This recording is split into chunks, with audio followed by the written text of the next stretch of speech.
So I'm not going to show you what happens after it gets into the blood, though we'll be looking at that a little bit tomorrow in the acid-alkaline balance. So let's begin with the mouth. Now the mouth is the only part of the gastrointestinal tract that we have say over. We have say over what goes in. Got that?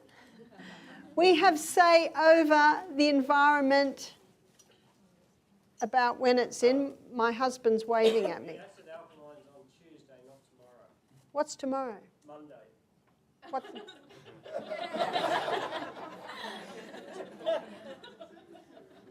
I know, tomorrow is heart health and diabetes. Thank you, husband. He's very faithful to give me the right information. On Tuesday night, I'll be looking at acid alkaline and then the mind. Interesting, the gastrointestinal tract. Did you know that it's not part of you or me? Anything that goes in there is not part of you or me until it gets broken down to tiny little substances, absorbed through the gut wall and into the blood. Then it becomes part of you and me. And the Bible says the life of the flesh is in the blood. And one writer called the blood the river of life. So let's begin by looking at the mouth. So we have say over what goes in. We have say over when it goes in, whether it's every hour or whether it's just at meal times. We have say over how long it stays in the mouth. And you know that the teeth are there for a purpose. What is it? Actually, no. Chew, chew, chew, chew. Chew, chew, chew, chew, chew, chew, chew. And we also have say over the environment that we are in when the food goes in. Because if it's a stressful environment, as you'll see as we go down, that can just stop digestion. So the food goes into the mouth, and it's the only part of the body that we have exposed bone. What's the exposed bone? Teeth. And it's very important to chew, chew, chew, chew, chew, because when you chew things up, and you've probably heard the old saying, we should drink our food and chew our drinks. So I say that to our guests at our health retreat, because when they have their juices, it's good if they swill them around in their mouth a little bit before they swallow it. But when you chew your food up to tiny little particles, you now have a larger surface area for the enzymes to work on. And there are no teeth in the stomach. In other words, if you don't chew it there, let's say a nut. If there's any part of the nut that's not chewed to a creamy substance, that little lump of nut will go through your whole body, come out the other end, and you can never access the nutrients that are in that little lump of nut. So please chew. It always amazes me, it's such a pleasant pastime. Why do we rush it? Yeah. Sure is pleasant. So the mouth is an alkaline environment, and there's only one main food that's broken down in the mouth, and that is starch. Now starch would be your pastas, potatoes, breads, cereals, and the enzyme that breaks down the starch is ptyalin. Now there is no ptyalin in a baby's mouth.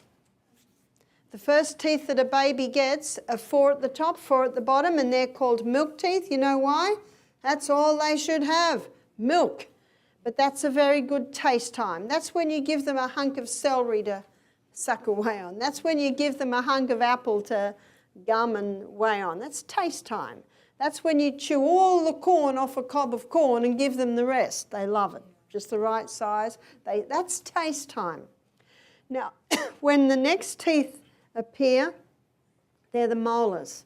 Now, they can appear between 14 and 20 months of age. I met a baby a few days ago, 17 months of age, and only had 3 teeth.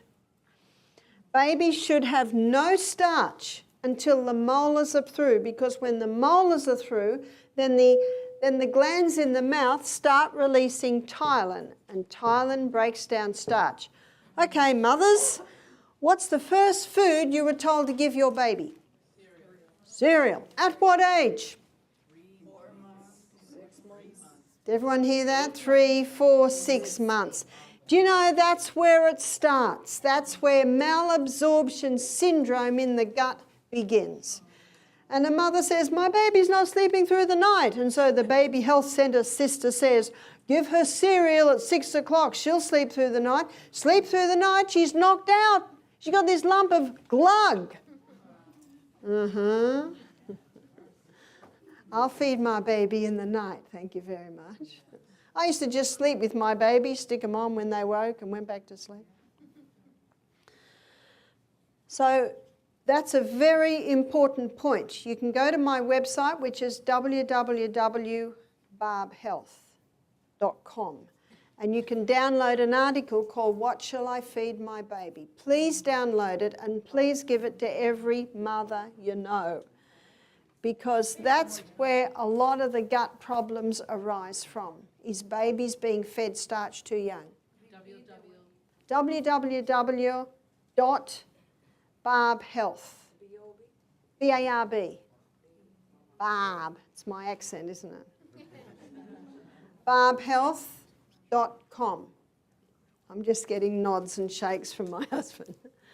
I'm not computer savvy, so he's got to help me on this one. That's the main digestion that happens in the mouth. That's why we should chew, chew, chew. The longer we chew it, the more it's broken down and the more Thailand can work on it. So what is this 17-month-old little toddler that's walking around should eat? Just fruits and vegetables. Just fruits and vegetables, and she still should be having her milk. And when the molars come, then can start giving some starch. Do you know it's only in the last 100 years that they're feeding babies food?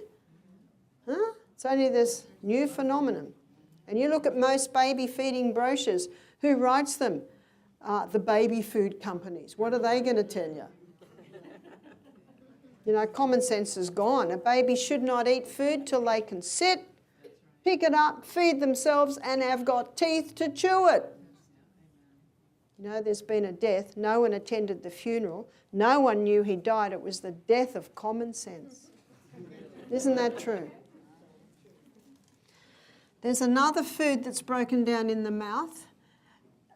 Underneath the tongue, there are sublingual glands. And from the sublingual glands, lingual lipase is released. And lingual lipase is the enzyme that breaks down short and medium chain fatty acids, which are found in your saturated fats. And the best saturated fat that we can eat is the coconut. It is a myth, a lie, and a misconception that saturated fat is bad for you.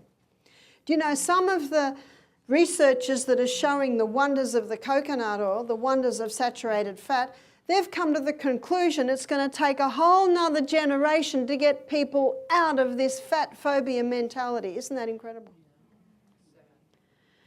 Coconut is an amazing oil.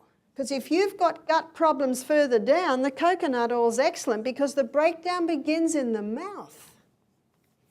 Now we come to stomach. Stomach is not an alkaline environment. Stomach is acid. And if someone says to me, I've got a very acid stomach, I say, fantastic. You should be. Because it's only in an acid environment that the enzymes are released that break down protein. Did you know that that's the only food that is broken down in the stomach? Now, it's quite interesting how it happens. So the lining of our stomach are these big folds. And these folds are lined with glands. And 2/3 of those glands release mucus. Now that gives us a thick mucosa lining to protect. Now these glands down here release hydrochloric acid and pepsinogen. Now hydrochloric acid and pepsinogen, they unite only in an acid environment to produce pepsin, and pepsin breaks down protein. Now you can see why God didn't release pepsin there, because it'd start eating away at our stomach wall. The connection happens inside the stomach with the protection of that thick mucosa wall. So that's where protein digestion begins. One of the problems is there are a lot of people today in Australia and America who are eating their largest meal at the end of the day. Then they go to sleep. Let's look what happens to stomach when you're lying down. It's full of food. What's getting pushed is this little valve. It's called the cardiac sphincter. It's there. There's actually two parts to it. And when it's weakened, the acid can come up. It's called reflux or heartburn. And it can be very uncomfortable to the point of ulcerating the esophagus. And so the person goes to the doctor. What does the doctor give them? Antacid. What's going to break their protein down now? To give antacid is like shooting the horses because they keep all getting out of the gateway. Just shut the gate. Well, how do we shut the gate? Start eating breakfast like a king, lunch like a queen, and supper. You say supper, don't you? Like a pauper. And sometimes paupers don't eat. So that when you go to bed, there's nothing in there or there's very little in there. And there's one more thing you can do. This cardiac sphincter is a muscle. And when it's relaxed, it's closed. And when it tightens, it opens. So if someone's stressed out, what's going to happen to that muscle? It'll open. What closes it? The ultimate muscle relaxant, which is magnesium. So if someone comes to me with reflux or heartburn, I put them on magnesium to relax that muscle. And they start having their main meal at breakfast and lunch. Is it that simple? It is.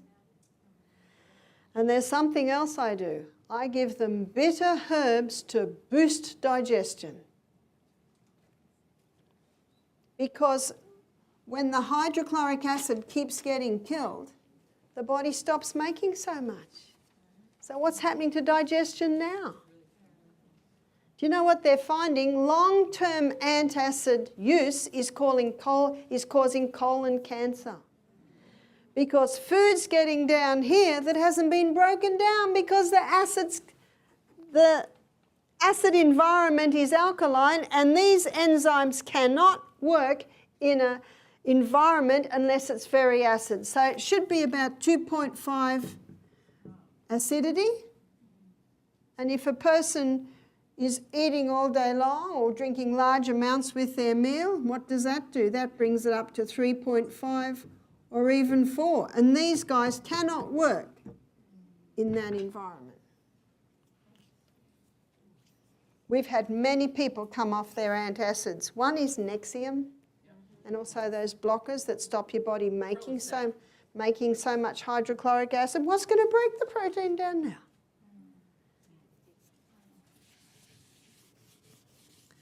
So how can we boost hydrochloric acid?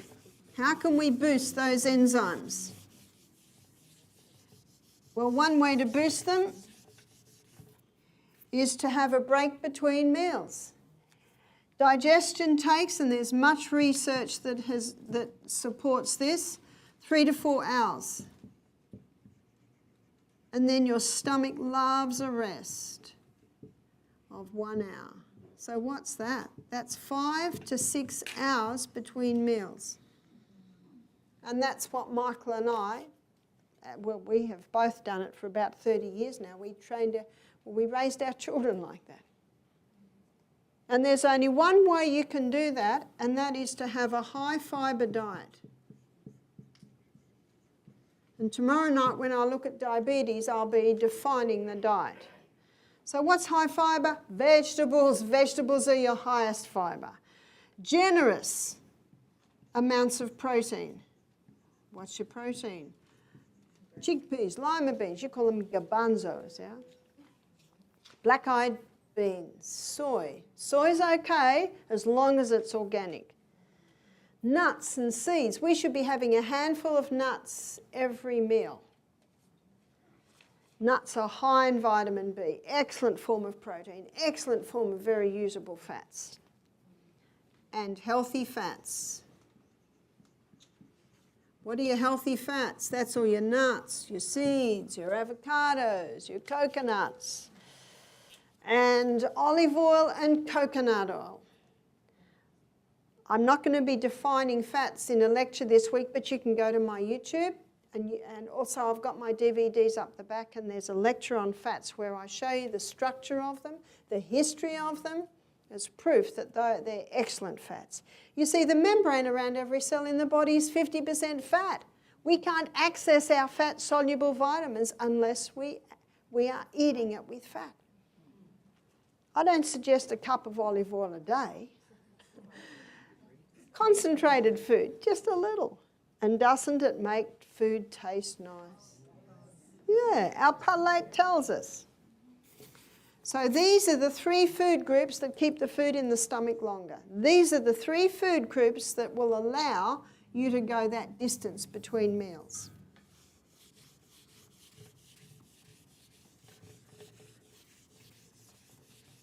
Now, Dr. Kellogg, very famous doctor who wrote many books on health, he said a good way to boost digestion is to have about a quarter or a third of a cup of very hot water just before the meal. The hot water hitting the stomach stimulates the release of your digestive enzymes. Also, you can do some bitter tea. So instead of just hot water, you can make it a bitter tea. Now, we have a tea we call digestive tea. It's affectionately called dig tea. And it is 1 part licorice.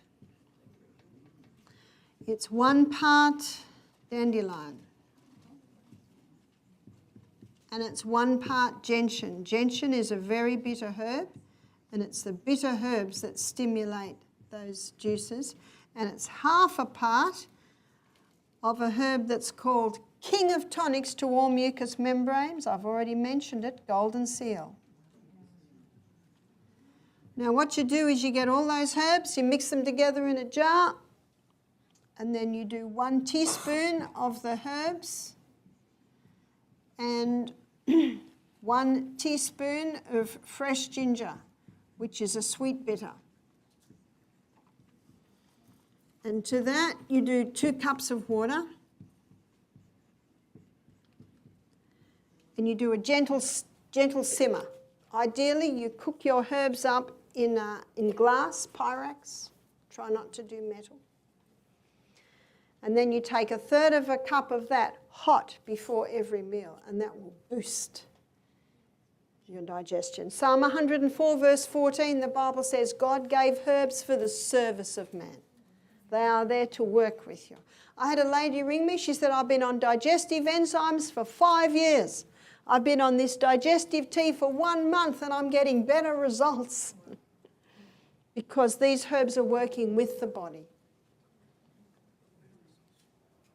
And those herbs restore, revive, regenerate gut function. And many people who have reflux have it because they're not digesting their food properly.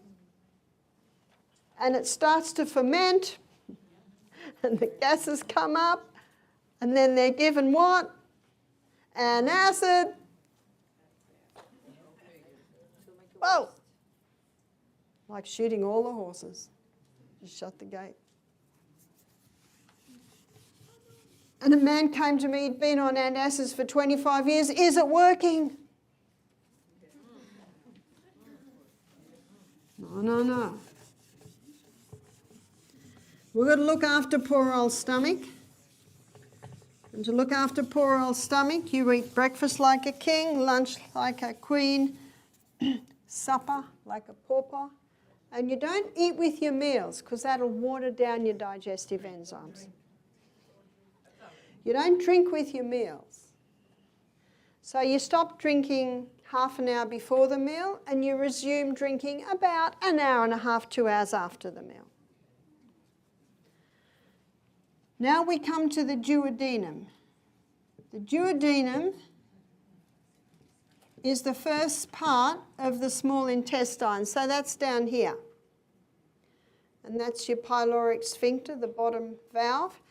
Now look here, we've got the neck of the pancreas coming in, but what we've also got is that's the liver, that's the gallbladder, and the bile duct comes down behind and it connects with the neck of the pancreas at a very important spot called the ampoule of Vata. I had to memorize that one, it was such an interesting name. But that's what happens. Now, so you've got a whole lot of enzymes coming in from this direction here. So in the duodenum, we've got from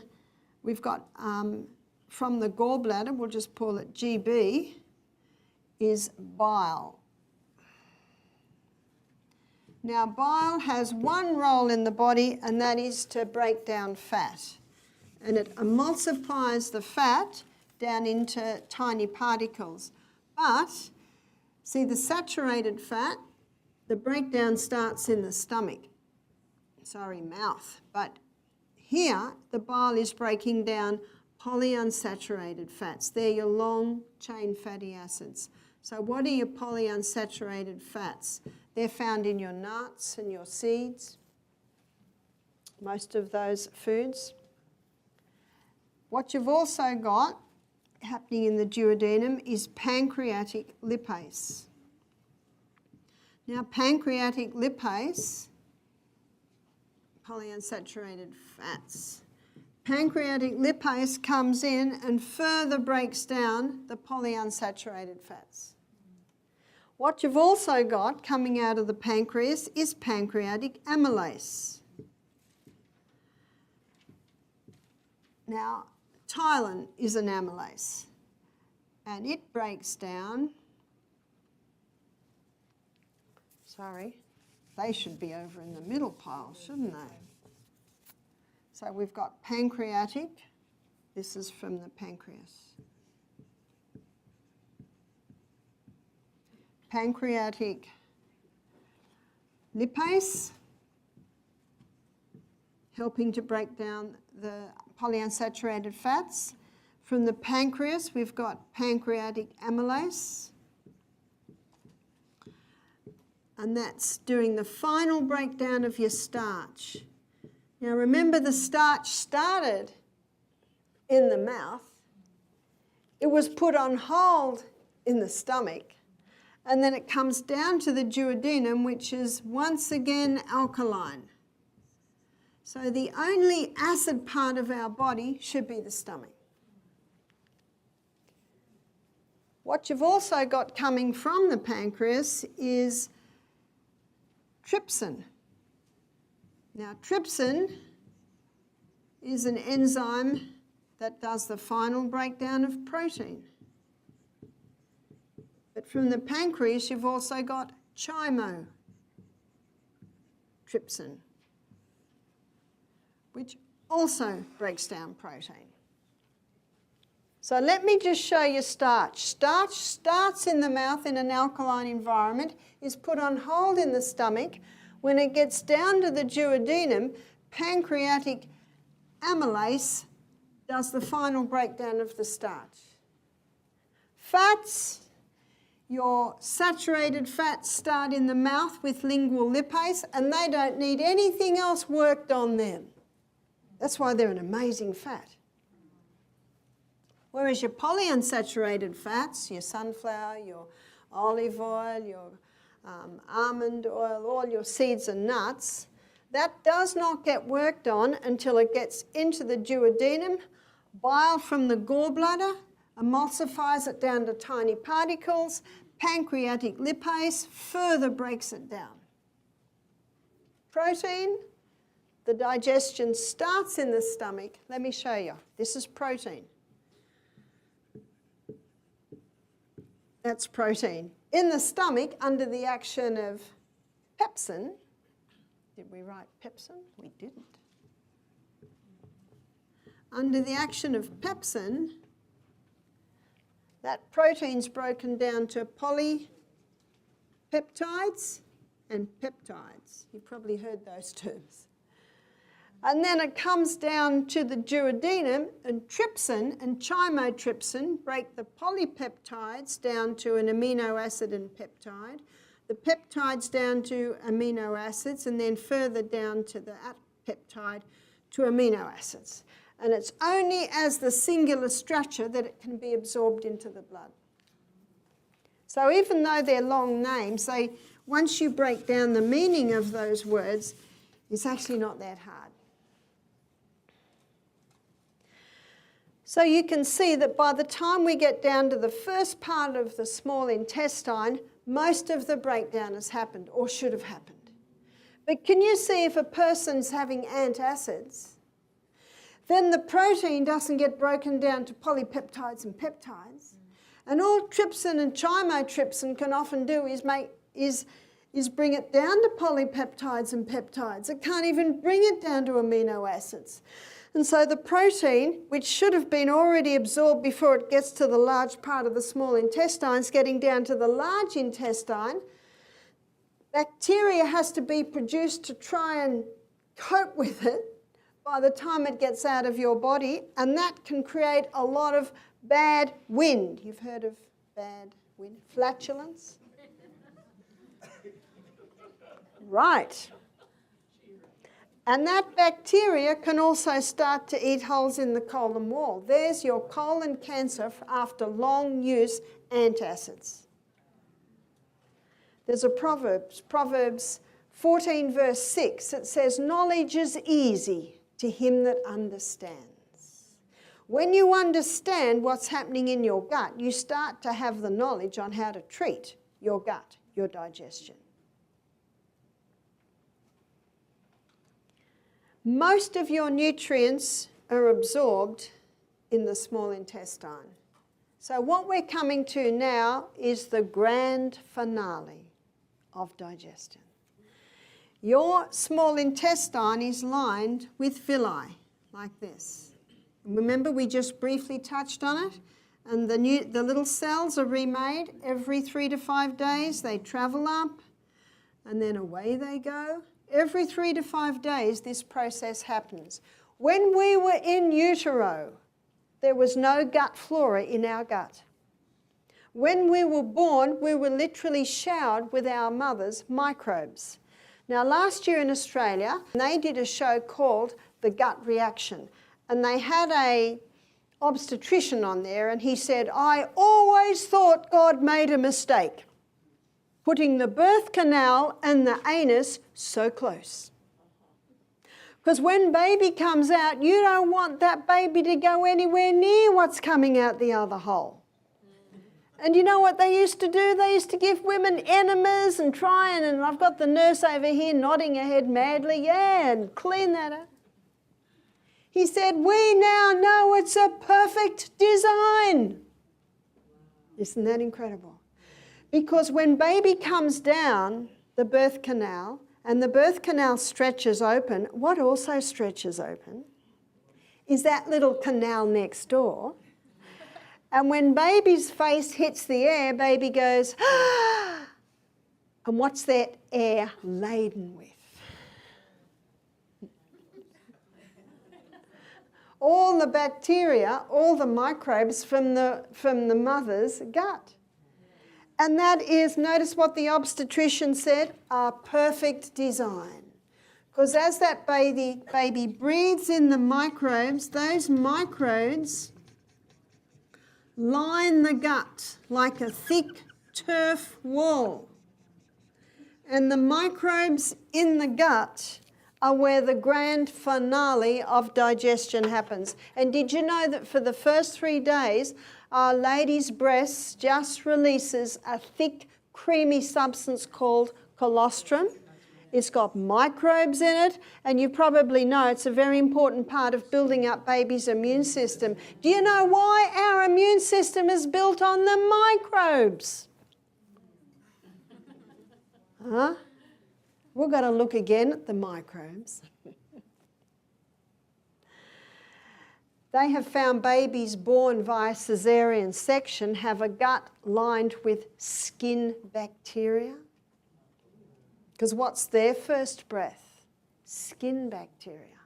And they have found babies born via caesarean section are more prone to allergies, more prone to gut problems.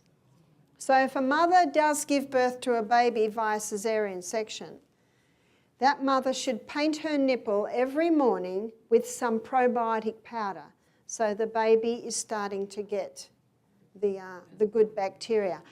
Now, it's not for 3 days that the milk comes in. So on the 3rd day, do you know I got an email from a man 2 weeks ago. He said, Barbara, my wife just gave birth to a baby three days ago and she's got no milk. And they're wanting to give the baby formula. I wrote back and I said, but there's no milk for 3 days. Surely there's someone in that maternity unit who knows that.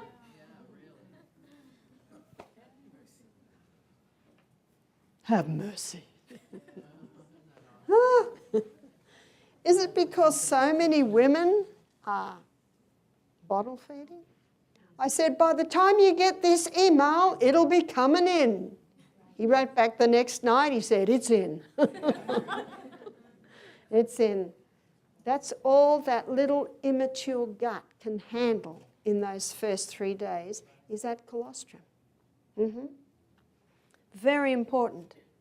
In fact, if a calf doesn't get the first 3 days of its mother's colostrum, that's a very weakly calf. And the farmer knows. He tries to get that calf on very early because he knows the importance of that colostrum. Now, what are these guts? What are these microbes lining the gut? What's their role? They are vital for the final breakdown. The final breakdown of our food. They are responsible for the absorption of our food. Remember what I said? Grand finale. They are responsible for protection. They protect our blood from any harmful pathogens that may come down that gut, and they are responsible for nourishing the cells that line the gastrointestinal tract. So if you've got a breakdown in those microbes, you've got a compromise in the breakdown of the food, the final. You've got a compromise in the absorption of our food. You've got a compromise in the protection. You've got a compromise in nourishing these little cells that line the gastrointestinal tract. Michael and I just went through border security. We had to take our shoes off, our boots off, our belts off. Whoa, they're strict. And it's important. How much more important is your border protection? Here's your border protection. Well, what would break that down? Antibiotics kill it off. Antibiotics just come in and say, I've got a job to do and I'm going to kill no matter who you are, no matter what colour your skin, and no matter what your name. Statin drugs. Did you know that cholesterol causing heart disease is a total myth? And I'm going to show you tomorrow night. And I've got quite a few important cardiologists to back me up. They won't be here in person, but I'll give you their names. From Russia, from Sweden, from Australia, from Britain, from America. Cardiologists showing that cholesterol does not cause heart disease. And those cholesterol-lowering medications can knock off the flora. Cortisone, all your prednisones, pain-killing drugs, contraceptive pill. You know, I've had a few phone calls in this last year from mothers. They're in their last trimester of pregnancy. They've had a urine test and the doctor said, you've got strep B. Do you know it's the latest thing, strep B? You have to take an antibiotic, otherwise when you give birth to your baby might get strep B and die. It's a lie. Well, the pharmaceutical companies is going to get a little bit more money out of you as you take that antibiotic. And as the mother takes the antibiotic, Do you know she's going to cause an even worse problem? Because if the mother has a compromised gut flora, when she gives birth to the baby, what does the baby get?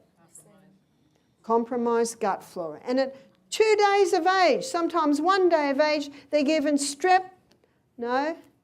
hepatitis B vaccine. What's the hepatitis B vaccine for? For drug addicts and prostitutes. One doctor said, I'm not going to vaccinate my baby because my newborn baby is not a drug addict or a prostitute. You can say no. We just had a lady come and her grandson was given the Hep B. For the first 6 months of that baby's life, he had to be fed with an IG tube. Perfect at birth. After the vaccine, then the swallowing action was lost. When that vaccine came in, a further blow. And then the mother can't feed, so she gives altered cow's milk, warmed up in a microwave in a plastic bottle. It's painful, isn't it? And the baby cries a lot. And the ad on the television says, baby Panadol's all right. Further blow. Then at 4 months, the mother's told the baby must have cereal. Further blow. And then the baby's vaccinated again. Do you know that at the 4-month vaccine, many mothers have said to me, after the 4-month vaccine, the lights went out in my baby's eyes. Just tragic. 1 baby dies every 3 years from whooping cough. Hundreds die every year from the vaccine. You will never read that. Scary, isn't it? So you can see what's happening to our poor gut flora. Let me show you more. The wheat in America and Australia today has been hybridised. It was hybridised in the 50s, went worldwide in the 70s. So by the 1990s, every pretzel, every bread, every cereal, every pasta, every donut, you call them cookies, we call them biscuits, hybridised wheat. When that hybridised wheat breaks down in the gut, it breaks down to morphine. What's morphine? It's an opiate derivative. And it looks like this. This is just for purposes of illustration. Glutamorphine. Now this cell here, remade every 3 to 5 days, is a very unhappy cell. No gut flora. This cell here is a very happy cell because he's got gut flora. When glutamorphine comes through here, that very happy cell has the ability to knock off the morphine so only gluto gets through. When glutamorphine comes to the unhappy cell that's not being nourished, it has no ability to knock off the glutamorphine, so glutamorphine gets in. Dr. David Pertmuller, a neuroscience scientist who wrote Grain Brain, he shows, he's got a few examples from different psychiatrists. They stopped their bipolar schizophrenic patients having wheat, 50% improvement. See, it's not just the wheat, it's also the gut flora. And there's another book called Gut and Psychology by Dr. Natasha Campbell-McBride. You might have heard of the FODMAP diet. They're all on basically the same thing. It's this hybridized wheat and the compromised gut flora. You see the problem that's happening? Dr.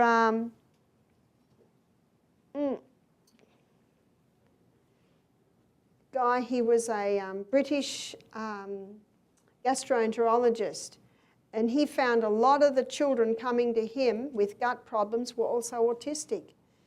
He did biopsies on the Peyer's patches, which is the transverse colon, and he found MMR vaccine in their Peyer's patches.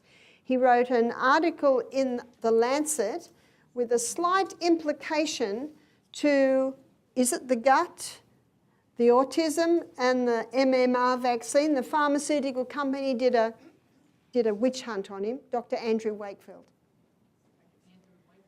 Wakefield. Lost his credentials, lost his job, had to leave the country. Can you believe it? He's written a book called Callous Disregard.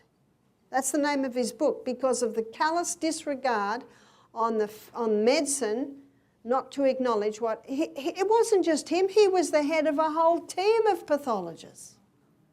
Just tragic. What are they scared of? Yeah, I'm afraid that's it. So how can we heal that gut?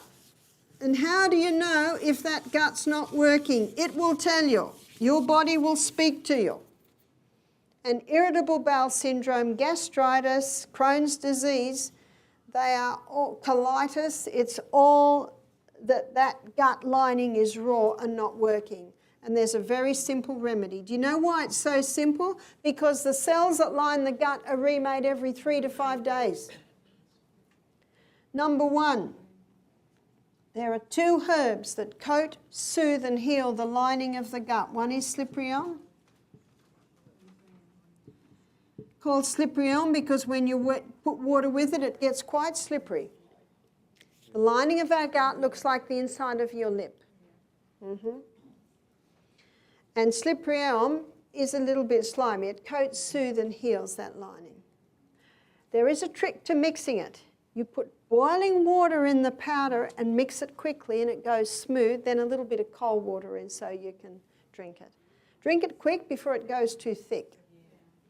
It has a growth stimulant in it and it stimulates rapid healing in the lining of the gut. Isn't God good? Psalm 104 verse 14, he gave herbs for the service of man.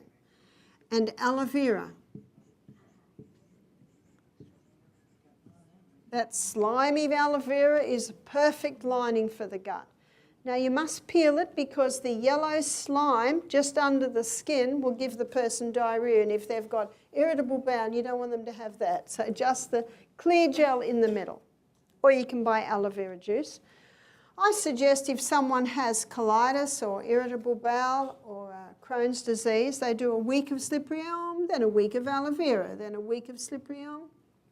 Because very sensitive guts, they get used to things very easily. Some people say to me, I ate one meal and it was fantastic. I ate it for 3 days and the 4th day it wasn't fantastic. You've almost got to find, say, 4 or 5 meals that sit well and alternate them. Stop. There are 3 foods that must stop because they irritate the gut. One is the wheat. Can you get original wheat? Do you remember people who were born probably before the 50s when wheat was that high? That's the original, they call it ancient grains now. The new wheat is this high. They had to do it that high because they did it to get a high yield. And if it stayed this high, the stalk breaks because the yield is so heavy. So stop the wheat, stop the dairy. Remember, cow's milk's excellent milk for baby calves, but if you give a newborn calf the milk that's in the supermarket, the calf will die. Scary. Someone said, what milk do you drink, Barbara? I say, I'm weaned. I eat food. You see, milk's for babies. And refined sugar. See, one of the problems is we've got an imbalance in the microbes. One lady said, I've got candida. I said, congratulations, we all have. It's only when it's out of control that it's a problem. And when the lactobacillus acidophilus is killed off, then the candida can get out of control. And this will feed it. Number 3, flood the gastrointestinal tract with the good guys, the probiotics. Bring back the balance. Let me give you a story of a lady that came to a lecture I gave on the gut when I was in New Zealand, say 6 months ago, on irritable bowel. She heard this lecture. She came up to me afterwards. She said, I've had irritable bowel syndrome for 40 years. She said, I still have pain and cramping. I'm still bleeding from the bowel. On medication, did you hear that? Going 8 times a day to the toilet. You know, 3 intakes should equal 3 evacuations. She said, what you've told me tonight, I have never heard. She went home and she immediately implemented that. Thursday night she came up to me with a smile. She said, the bleeding has stopped. I have no more cramps in my stomach and I'm going 4 times. Do you know, by Saturday she was going 3 times. Your body will talk to you. If it's working, it'll tell you. If it's not working, it'll tell you. That's why I think everyone should be their own doctor, because only you know how you feel, only you know what you've been through, and only you know how your body reacts or responds to different things. How quickly she responded. She's not better yet. She's not healed, but she's on the road. On the road. On the road. Isn't that good news? Is it that simple? We can thank our Heavenly Father. It is. I have so many stories. We had a guy come about 1 month ago. He was on anti-inflammatories, cortisone, had been for many years. On his morning walk, he walked by the beach because he knew there were lots of toilets along the beach. Because he'd have to go 3 times just on his morning walk. And his favourite food was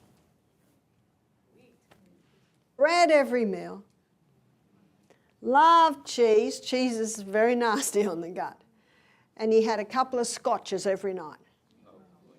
And a couple of coffees in the day. And when he heard this, he went, whoa. I was giving him Sliprium 3 times a day, morning, noon, evening, and just before bed. By the 3rd morning, he could go on the morning walk without having to find the bathroom. So by Wednesday, he decided to stop his medication. Good place to do it at the health retreat. We're watching you. Nothing happened. We don't serve any wheat, dairy or refined sugar at our health retreat. He was a bit cautious at first. He only came to our health retreat because his wife wanted to come. By the end of the week, he said to me, I'm excited. He said, 2 weeks before I came to you, I went to the doctor for a checkup and the doctor said, we cannot help you anymore. He was on all that medication and he still wasn't getting the results. He said, you know what's incredible by the end of the week? He said, I had this constant pain that I'd almost just learnt to live with. He said, it's gone. Now, it was a bit hard when he first heard it because he loved his bread and he loved his scotch every night. But by the end of the week, because he was getting such amazing responses, he was happy to stop the scotch and to stop the bread. Isn't that good news? What if you've got the other problem and you can't go? That's another problem. Constipation, it's called. Did you hear what I said a few minutes ago? Dr. Kellogg said 3 intakes of food a day should equal 3 evacuations a day.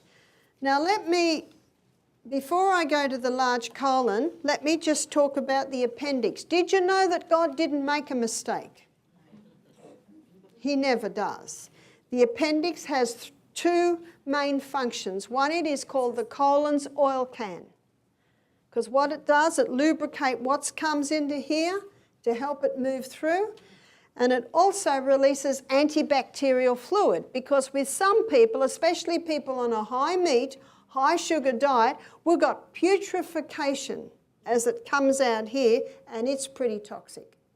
You see, a dog can eat meat because it's in and out 6-foot tract. We've got an 8-metre long tract. So this appendix, when it's pretty toxic what's coming out of here, it releases antibacterial fluid to try and calm it down as it moves through your body. Meat is very dangerous for this gut because it has no fibre and it can get caught up in here, up in here, up in here, and it can start to rot.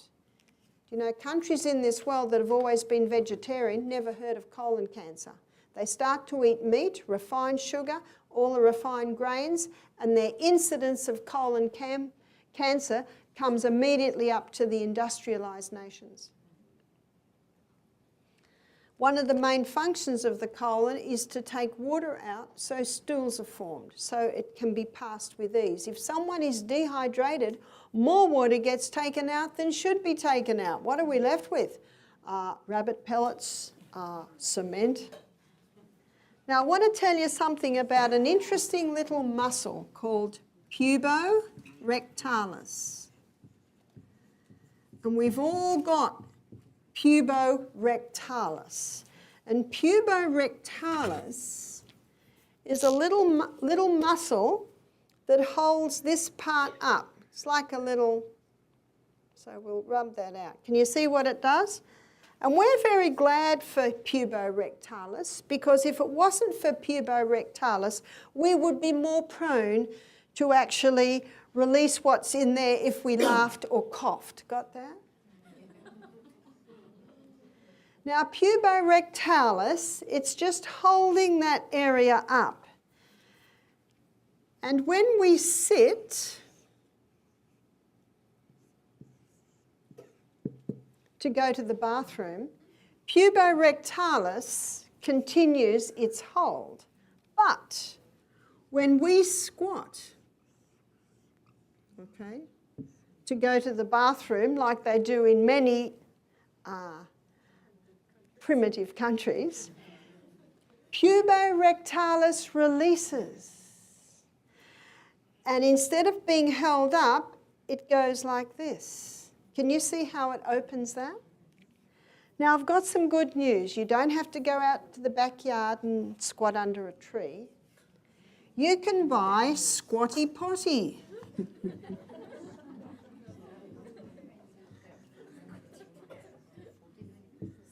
And Squatty Potty sits around your toilet and allows you to have your knees up, releasing puborectalis when you evacuate. And that can be incredibly helpful for people who are prone to constipation, because if puborectalis holds its, and you can see why it's doing it, and obviously it's still letting things through, and a lot of people can't get it through, so they strain, and then these horrible little things pop out. And they're so horrible, we're going to rub them right out again, called hemorrhoids. Now, we human beings have a muscle. It's our pelvic girdle. What's a girdle? Holds it in tight. And this pelvic girdle starts at our belly button, goes right round and under, and basically is linked to our lower spine. And many people in the latter years of life lose pelvic girdle strength, and they are incontinent urinary. For women, they often get prolapses of the vagina, and in both men and women you can get incontinence with their fecal. Not a happy situation to be in. So it's very important to keep your pelvic girdle strong. And Squatty Potty, with your knees up, strengthens that pelvic girdle, and you don't have to strain. All straining does, it does not strengthen pelvic girdle. It just puts so much pressure on here, it weakens it to the point where hemorrhoids can come out, and they're incredibly painful. When I worked as an operating theatre nurse, we used to do some hemorrhoidectomies. Oh dear. I used to think, that poor person, how will they feel when they wake up? Nothing compared to how they'll feel when they first go to the toilet. And no one tells them about Squatty Potty. So imagine the pressure that's on there. So to keep this colon working well, it's important to squat when you go to the bathroom. Now, if you can't afford Squatty Potty, you can buy a little stool for $1 from the dollar shop and just have your feet up there. One lady that started to use Squatty Potty, she said to me, a couple of things are happening. I only ever used to go once a day, now I'm going twice. She said to me, I sit and I think I haven't really gone, and I have a look in there and I certainly have gone. And you can see why she feels that way, because this is totally opened up. So never forget your puborectalis. It's a little muscle that we're very glad of that holds that up. But when you squat, puborectalis, the muscle releases, opens that basic sigmoid rectum part of the colon and just allows it to come out easier. And in many countries, especially when I've been in Africa, you go into the toilet and it's a hole on the floor. It's all very clean and ceramic. Very important too that we practice squatting. If you can't squat, just, squat to pick things up. Squat against a wall. And have you noticed how toddlers pick things up, little toddler? This is how they put their feet apart and they go like that and they lift up like that. How do many humans lift? And you know what? Where all the weight is taken there, and that causes the weak backs. But when we squat, do you know where the weight's taken? Biggest bone in the body, which is your femur, and biggest muscle mass in the body, which is your quads. How many people do you know with bad backs? And part of the problem is the weak pelvic girdle. Okay, so strengthen that pelvic girdle by squatting. Make sure that back's straight when you bend, and use your biggest muscle mass, your quads and your biggest bones to lift, and you will protect your back. So how do we get the colon moving properly? Squat, open puborectalis, make sure that you are eating fibre. What's the most fibre? Most fibre is found in your vegetables. Some fruits. Fruits are high in fibre, but they're also high in sugar, and as you'll find out tomorrow night when I look at diabetes, you're best to go more vegetables, some fruits, and all your whole grains have got your fibre. And because the colon, one of the colon's main function is to take water out, it's very important to keep well hydrated. And tomorrow night I'll be showing in detail how to properly hydrate the body. And exercise. Exercise every day. Are you familiar with Pilates exercises? They're all core strengthening exercises and pelvic floor strengthening exercises. So very important to do this to the human body every day. You see, we're training for something more important than the Olympic Games. As my lecture comes to a close, we can now open the floor for questions. So what I'll do for the sake of the recording and for the sake of you, when a question is asked, I'll repeat it. Yes?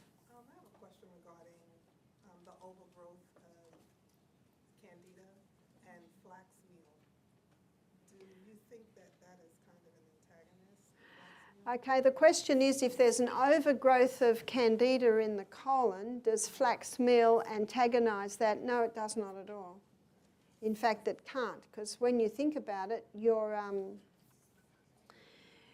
it's mostly fed by sugar, and flax meal is very low sugar. But with flax meal, it must be freshly ground, because the omega-3s in the flax meal deteriorate within 1 hour of grinding. Now, if ever you get bloated when you have a food, what you look at is maybe it's the combination. So maybe when it's in combination with something else, and if it does bloat, you just don't have it. You can get omega-3 in walnuts, and you can get omega-3 in the chia seeds. Yes?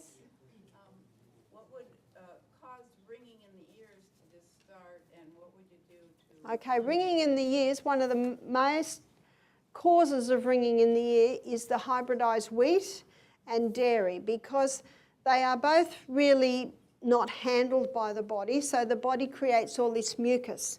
And we've got eustachian tubes in our head, which is tubes to our ear, tubes, sinus, nose, mouth, eyes. They're all connected.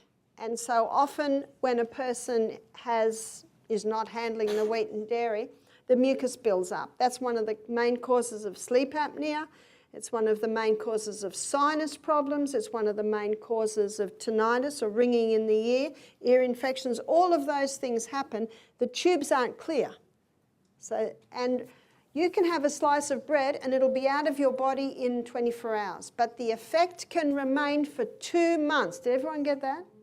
It can take 2 months for the effect to get out of the body. So you might have nothing for a month, have a slice of bread, guess what? You're back to square one. Yes? Can we consume the organic wheat like a sprout, like made sweet, Okay, now your organic wheat is still hybridized, but if you sprout it, you can bring it back to a plant. So the 2 dangers of organic wheat is the gluten structure, which I'll be showing you in detail on Tuesday night, and tomorrow night I'll be showing you what that hybridized wheat, the hybridization has done to the starch. So when you sprout it, you break down the sugars, the starches, and you break down the gluten. So if you've just bought a lot of wheat, you could sprout it. I put it in the food processor, and then I put it in the dehydrator, like crackers. Yep. It's really sweet. Yes, when you bring it back to a plant, you're actually breaking down the sugars, you're breaking down the starches. So sprouting it, and blending it, putting it in the dehydrator, yeah, that's what, if you've just bought wheat, that's what you do with it. There was a question, yeah? How would one compensate for the function of your appendix if you had an appendectomy? Appendix, yeah. Do you know the body's the most amazing organism in its ability to adapt and adjust? And so if you have had your appendix out, your body does compensate, but you would have to be particularly careful because most people that have had their appendix out are prone to constipation. So you just eat very, very well and your body does adapt, yes? Hi, could you talk a little bit more about the interaction of coconut oil and diabetics, specifically maybe type 1?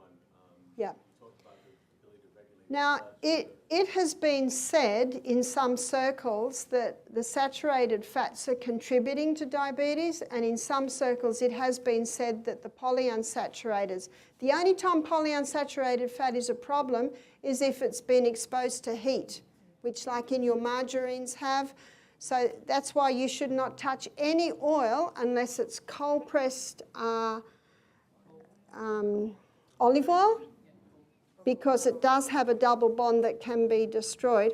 But the coconut, it does not affect diabetes. In fact, it can turn diabetes around.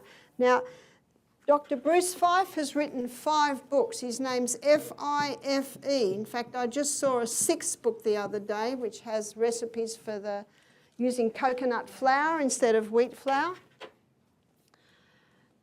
Is that the same for type 1, given there is a difference?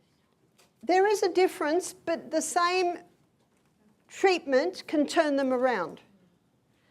And tomorrow night I'll be defining that in detail.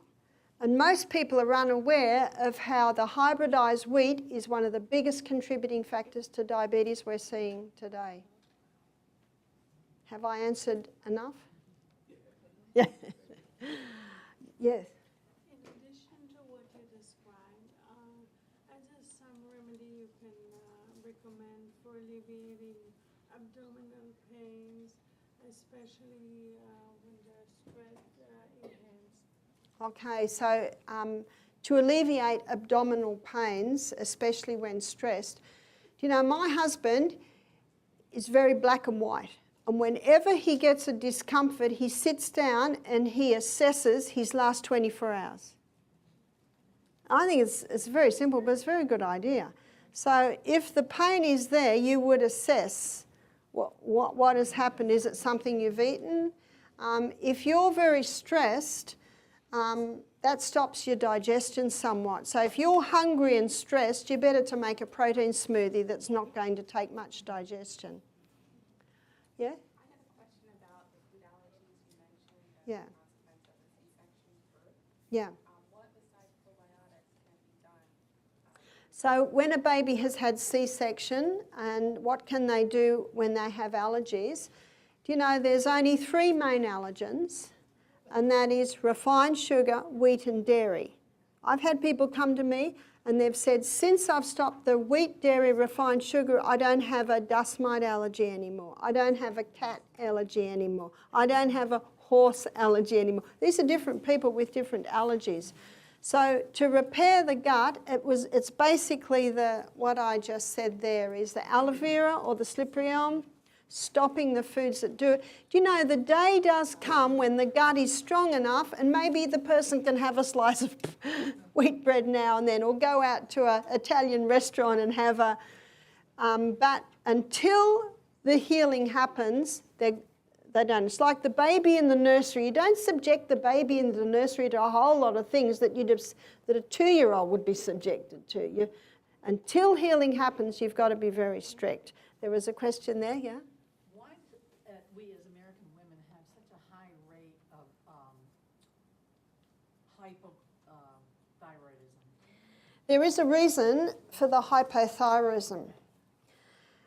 There's a few reasons. High estrogen opposes thyroid function, and I must tell you, we're seeing it in Australia. So women that were on the pill in their teens and 20s, and what pill does, it gets the estrogen up very high.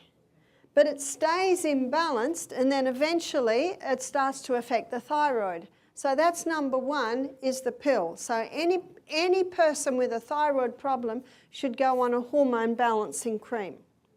Number two is the thyroid needs selenium to convert iodine into thyroxine.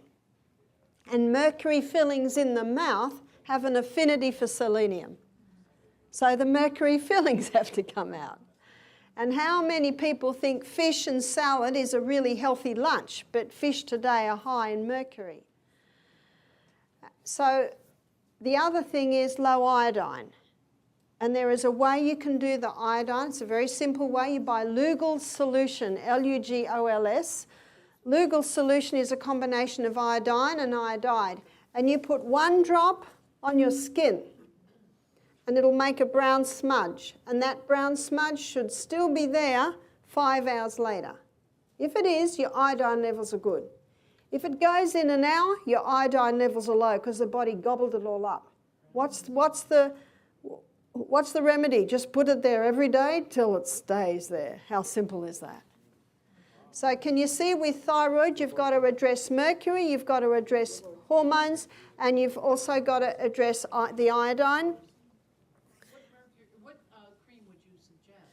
Well, yeah, Anna's Wild Yam Cream. If you go to my website, you can, or not even my website, just do Barbara O'Neill Hormones and you'll get the hormone lecture. Anna's Wild Yam Cream. It's an Australian cream, but you can get it in America.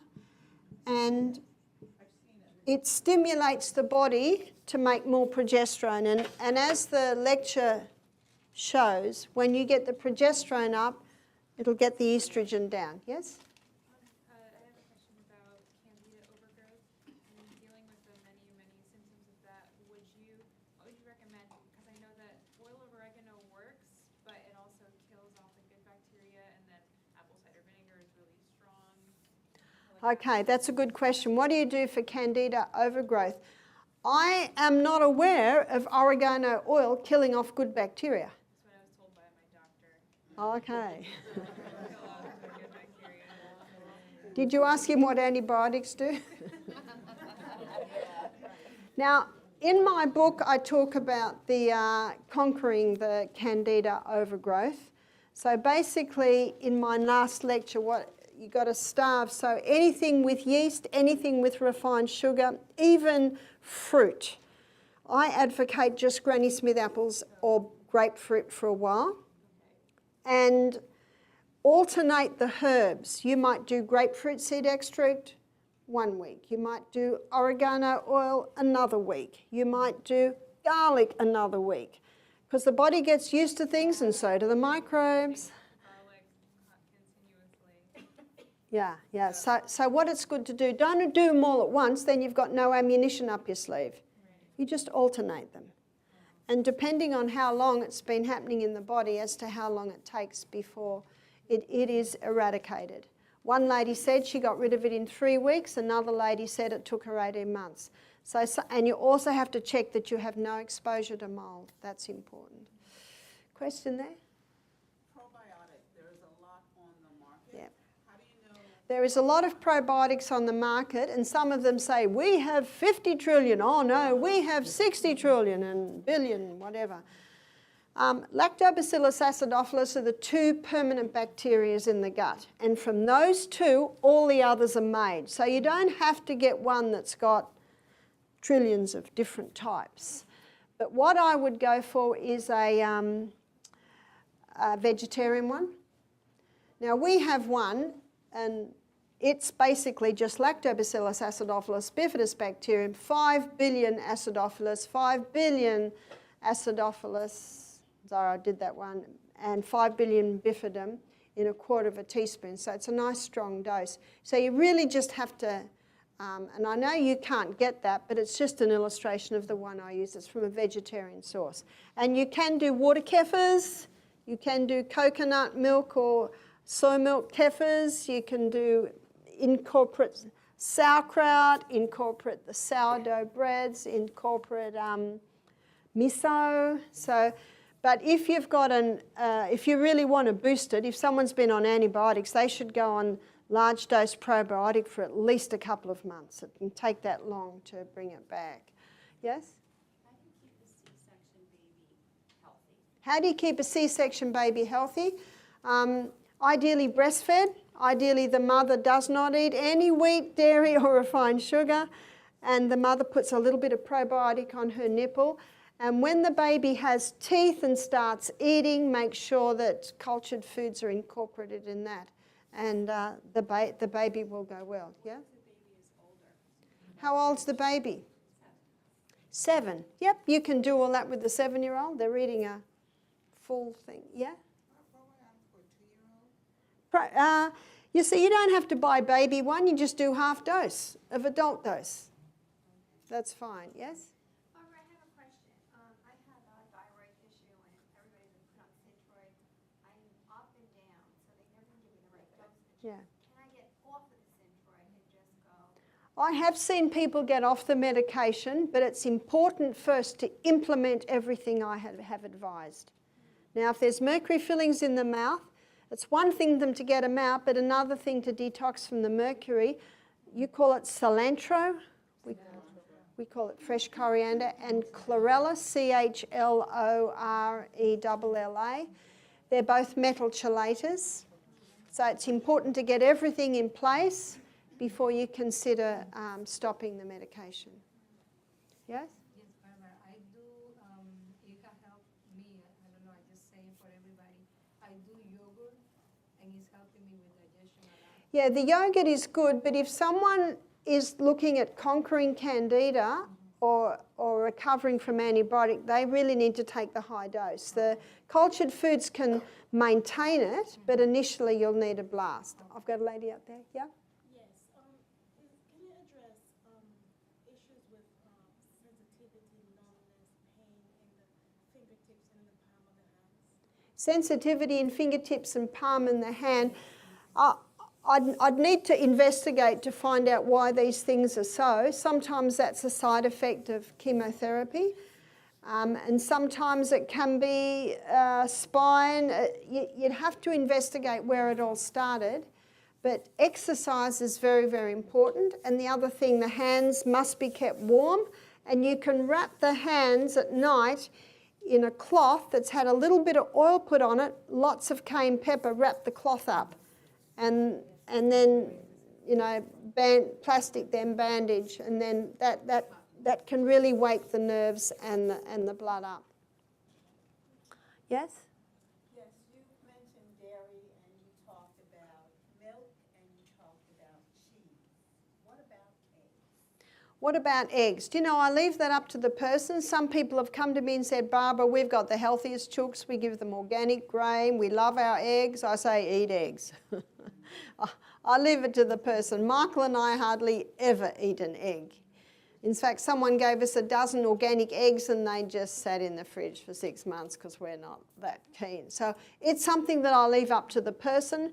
But sometimes we have people come to our health retreat. We'll have a guy, I was going to say bloke, you don't call him bloke, a man.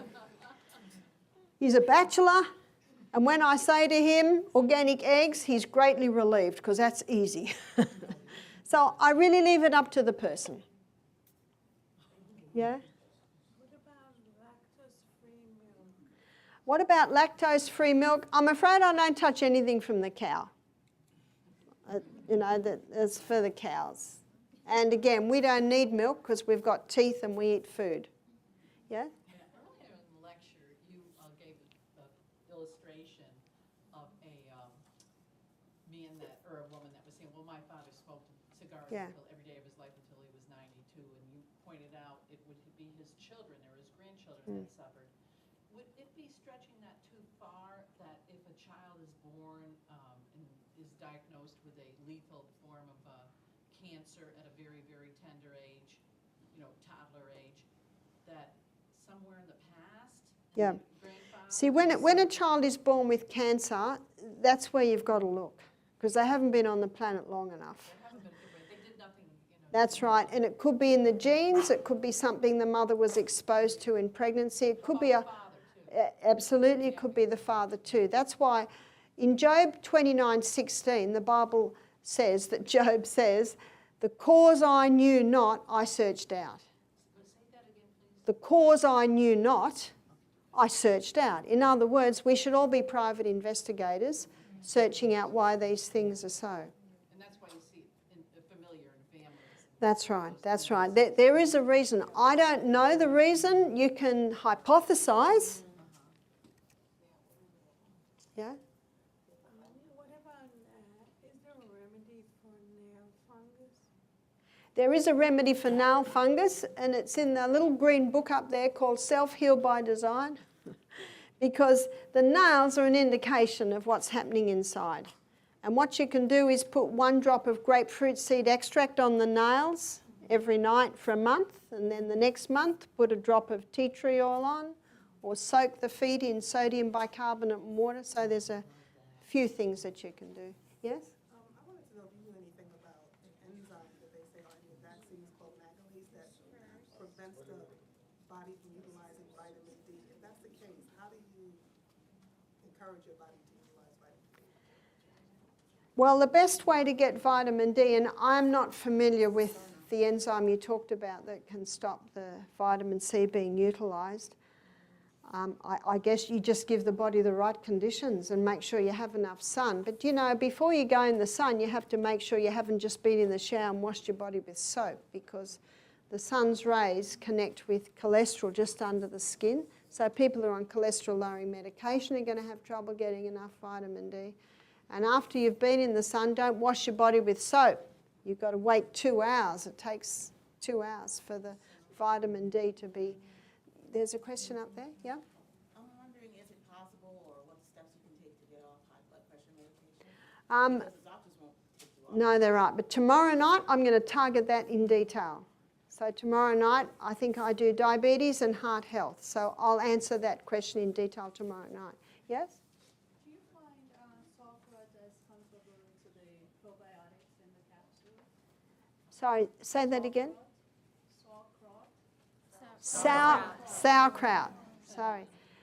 What does sauerkraut do? Do you find that comparable to the... Because I know for... Sauerkraut can be a great way to maintain the gut flora, but if someone's been on antibiotics, they need more than sauerkraut. They need some high dose of probiotic.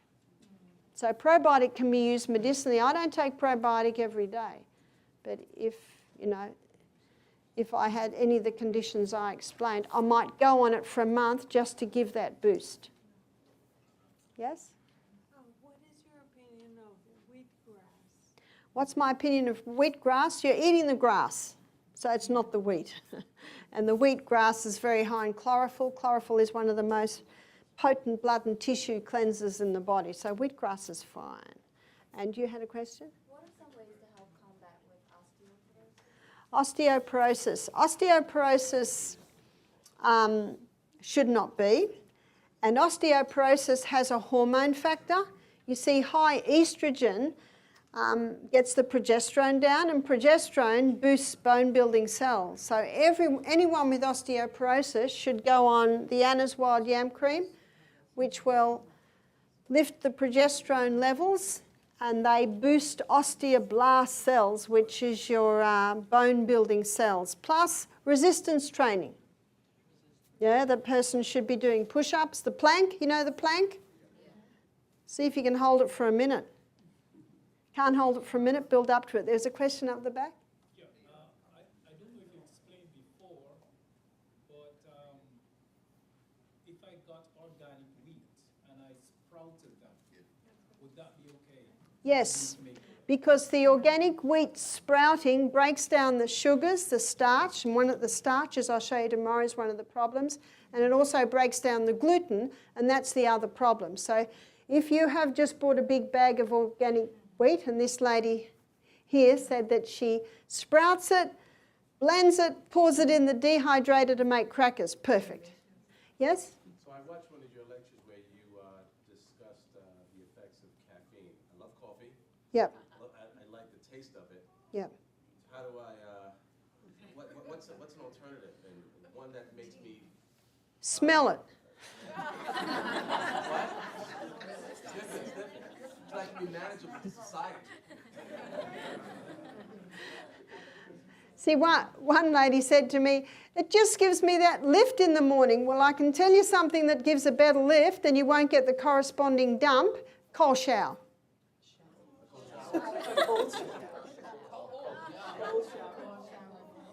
And your cold is very cold. Huh? Outside, fresh air, and as I'll show you tomorrow, a crystal of Celtic salt on the tongue and then a glass of water. And when I look at heart health tomorrow, I'll show you what that does to your energy levels. There was, yeah? Barbara, I heard that dandelion, the dandelion root, you bake it. There are some alternatives like roasted dandelion root, like we have a Cara Echo. There are quite a few, but they are not coffee. No, I know. And they don't give the lift of coffee. But, you know, that's what I say. Why do you need a lift? Yeah? Cold sore. Cold sore. Yes, there is a way to conquer cold sores. There's an amino acid called lysine. And if you take that amino acid, it'll stop a cold sore developing. So in Australia, we've got a few health companies making things. In fact, a few of them sell a product called Lipsine. And it's basically just lysine.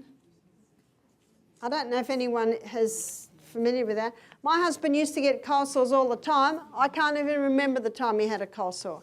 And if he gets a little bit of a tingle, he just throws down on about 4 Lipsine tablets and it doesn't even develop. It's from the herpes virus. I've never had a cold sore. In fact, if Michael had one, he'd say, "Don't kiss me, I've got a cold sore." I said, "I'm going to kiss you because I won't get it." Yes, yeah? How do you know if you have enough probiotics in your system or if you need to get them? How do you know? Well, forgive me for talking about such things, but what you leave in the toilet should sink. If it floats, you need some more probiotic. Everyone get that? Yeah?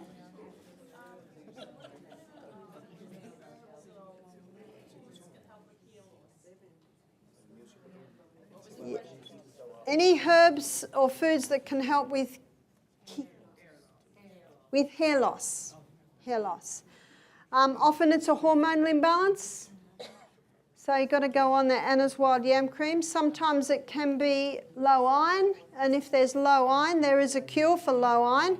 It's boosting hydrochloric acid, because iron is bound up with food and it needs acid to free it. So many people that are anemic, it's because of low hydrochloric acid.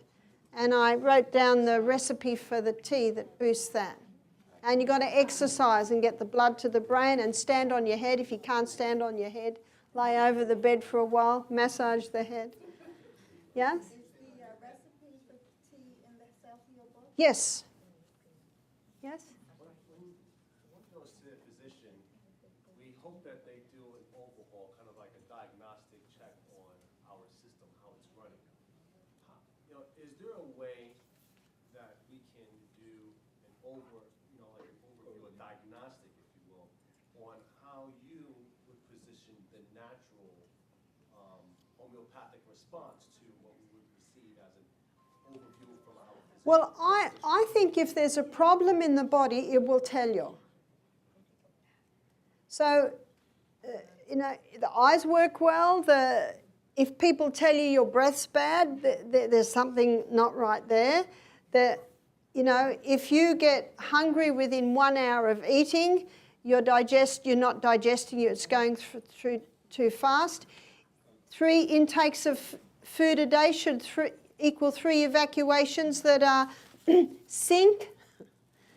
So I really think your body tells you if something's wrong.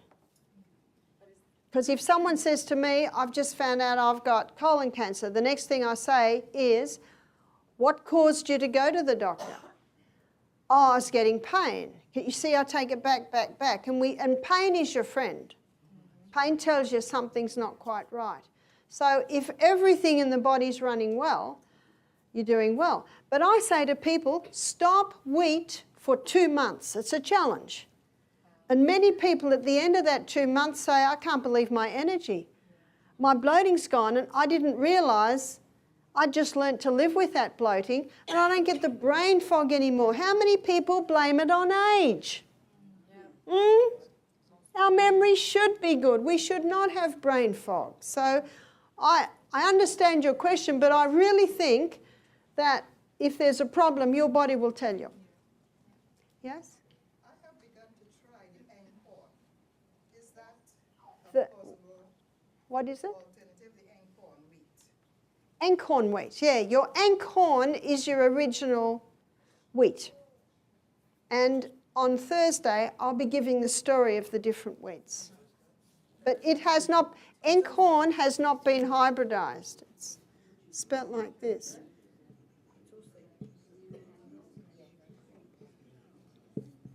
That's the original wheat, if you can get it.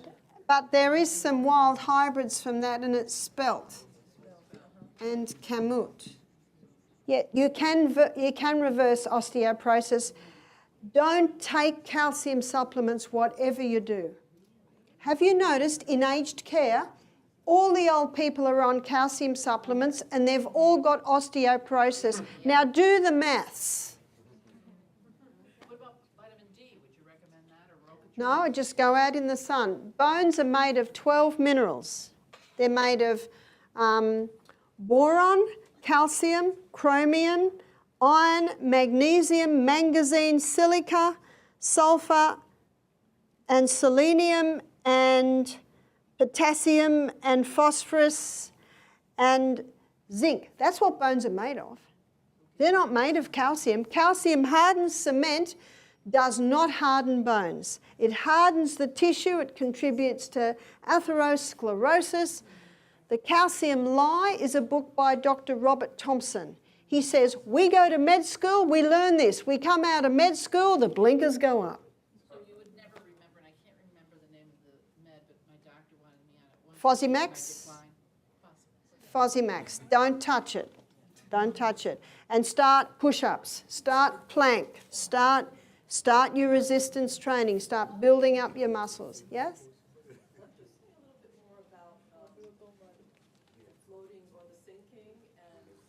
Okay, the floating or the sinking in the toilet. If it sinks, it's got good bacteria. If it floats, it's because you haven't got a good balance of bacteria, and maybe also you're just eating too fast, so there's a few things. So stools should be not liquid and not like rabbit pellets. Stools should be mid-brown colour, about the colour of this trimming here. Shouldn't be pale. If it's pale, your liver's not happy. If it's black, you might be bleeding further up. See, there's signs. There's signs. If you want to know what it looks like when you go and help your little 2-year-old grandson to fix himself after the toilet, have you noticed that his stools are that round? And have you noticed many adult stools are that round? Interesting. So it should have a nice circumference. What if you haven't? Go on a healthy diet, and little by little you will recover. Yes? Autoimmune disease, plantopolaris. Don't they come up with some interesting names? Do you know, people give me all sorts of interesting names. So I just say, what are the symptoms? And medicine treats symptoms by just silencing them, whereas naturally you treat symptoms because that's where the body's calling out.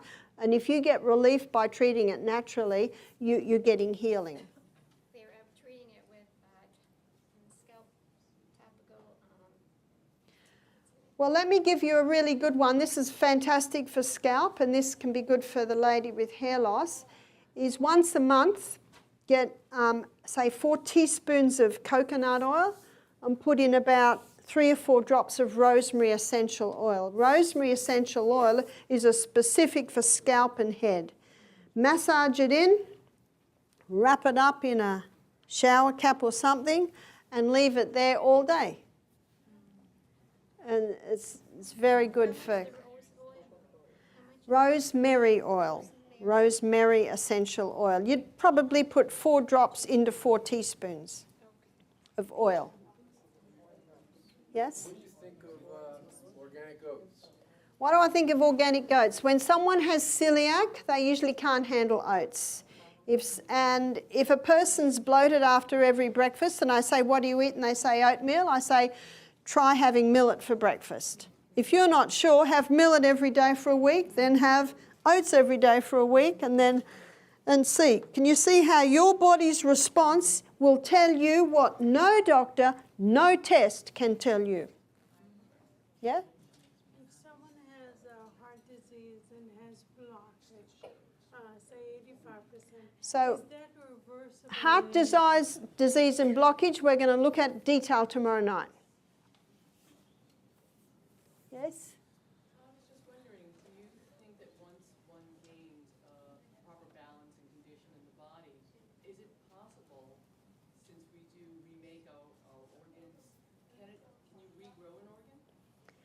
There's only one organ that totally regrows, and that's the liver. But I've had people come to me with type 1 diabetes, and in 4 weeks, well, in sometimes 2 and 3 weeks, that's happened a couple of times, they've reduced their insulin by 90%, and they were told their pancreas was dead. I said, is it gangrene? What does dead mean? If there's blood going through it, there is life. One young man that happened a couple of years ago, he was 20, and he'd had type 1 for 5 years. And another man that was only a couple of weeks ago when I was at Living Springs in Alabama, he was on 40 units of long-acting and 40 units of short-acting a day. And by the end of the first week, he was on 10 units of short-acting once a day. That's incredible. Absolutely incredible. So I see when the body's given the right conditions, it responds. Yeah? Well, when we get to heaven, you can ask God. But it's the only recoverable organ. Yeah? Is there a way to, natural remedy to reverse prostate enlargement? Prostate. Let me see, I can say this quickly. When estrogen is high, and if you go to my hormone lecture, it'll tell you why it goes high. Testosterone goes high, and when testosterone goes high, the body converts testosterone into dehydroxytestosterone, and dehydroxytestosterone causes inflammation of the prostate gland. Zinc inhibits that conversion. In fact, Graham Sate, who's quite a well-known speaker on health in Australia, he said if every man over the age of 40 took a zinc supplement every day, no one would get prostate problems. Isn't that interesting? How do you spell his last name? Graham Sate, S-A-I-T. He basically speaks on health, but he mostly speaks on soil. Because if you understand soil, then you understand human health. And there is a herb called saw pimento, S-A-W-P-A-L-M-E-N-T-O. Saw pimento is a herb that reduces the inflammation of the prostate gland. Yes? So striking a balance in terms for men with declining testosterone at times, right? What are you using to supplement that, given that it is important, right? For vitality, mood, It is. right? It is. Now, the Anna's Wild Yam Cream gets that balance right, because progesterone is the key, well, it's the precursor for estrogen, testosterone, the adrenal hormones. So whether man or woman, it boosts it. Forgive the description, but I don't know a more diplomatic way of saying it. But I have had some men say that Anna's Wild Yam Cream puts lead in their pencil.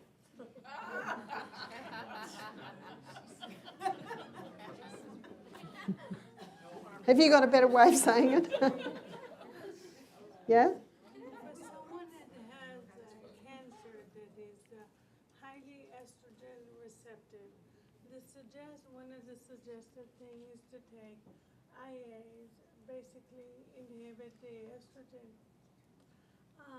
Do you think there are other ways to deal with Yes, it? so the question is, if someone has a cancer that is estrogen receptive, see, estrogen is a cell proliferator.